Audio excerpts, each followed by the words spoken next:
අපේ ජනතාවගේ අභිවෘද්ධිය සහ අනාගතය වෙනුවෙන් සටන් වැදුණු අපේ මිතුන් මිත්තන් අපේ සහෝදර සහෝදරියන්ගෙන් මේ මහ පොළොව තෙත් වෙලා තිබෙනවා. ඒ නිසා හැමදාමත් ඔවුන් අපේ හදවත්වල වීරත්වයේ ඉහළම අසුනක අසුන්ගත සිටින බව මා කියන්න කැමතියි. දහසෙන් පසුව 78 වසරක් අපි ගමන් කරලා තිබෙනවා. මෙවර නිදහස් දිනේදී අපේ ප්‍රධාන තේමා පාඨය උනේ ගොඩනගමු ශ්‍රී ලංකාව. අපි මේ ශ්‍රී ලංකාව අපේ ස්වාධීනත්වය අපේ ස්වෛරීභාවය අපේ නිදහස යන ප්‍රතිමූර්තින් මත යලි ප්‍රතිස්ථාපනය කළ යුතුයි යලි ගොඩනැගිය යුතුයි. ඒ යලි ගොඩනැගීමේදී අපි ප්‍රෞಢ ඉතිහාසයකට හිමිකම් කියනවා. අපේ ආදිතම මිතුන් මුත්තන් ඒ යුගයට ගැලපෙන ආකාරයට ඒ යුගයේ පවතින ආකාරයට ඉතාමත් තාක්ෂණික දැනුමින් ඉබි බව අපේ ඉතිහාසගත කරුණු අපිට පෙන්වුම් කරලා තිබෙනවා. ශ්‍රී ලංකාව ගොඩනැගීමේ මාවත වන්නේ මේ මාතෘභූමිය සමග තිබෙන ඓන්ද්‍රිය සබඳතාවයන්. අපේ ජාතිය ගොඩනැංවීමේදී අපිට ඉතිහාසයේ විසින් එක්කොට තිබෙන මහා සාරය මේ මහ පොළොව මත යලි ප්‍රතිස්ථාපනය කිරීමේ මාවත තමයි අපි ආර්ථිකයේ ගොඩනැගීමේ මාවත ලෙස තෝරා ගනු ලබන්නේ. නිදහසෙන් පසු 78 වසර තුල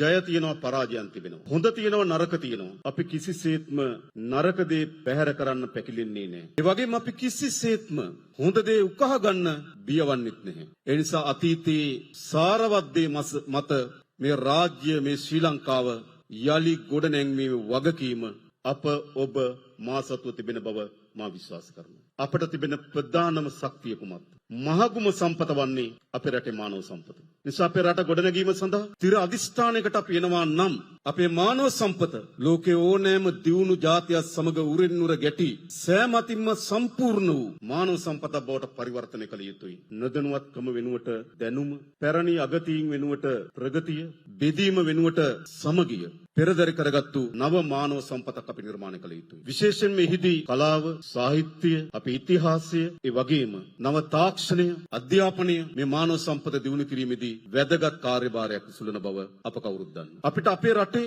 දියුණු මානව සම්පතක් ගොඩනගන්න කුමකින්ද? දැනුමින්, සහකම්පනයෙන්, තෙතමනේ, නූතන තාක්ෂණය ඒකාබද්ධ කර ගැනීමෙන් අනුගුණ මානව සම්පතක් අපි නිර්මාණය කළ යුතුයි. ඒ නිර්මාණය කරන්න නම් අපි අපේ අධ්‍යාපන ශාස්ත්‍රයේ විශාලතම පරිවර්තනීය යුගයක් අපි ආරම්භ කළ යුතුයි. අපි ඒ සඳහා සූදානම්. පැරණි අගතිය මොනතරම් ප්‍රමාණයට එම නව මිනිසෙක් ගොඩනැගීම සඳහා දරන ප්‍රයත්නයට බාධා කරනවා නම් ඒ සියල්ලට එරෙහිව නව දැනුම, නව තාක්ෂණය, නව මානවය නිර්මාණය කිරීම සඳහා අවශ්‍ය වෙන පරිවර්තනීය කාර්යභාරය ඉටු කරන්න අප සූදානම්. ඒ සඳහා මේ රටේ පොදු ජනයාගේ සහාය ලැබෙන බව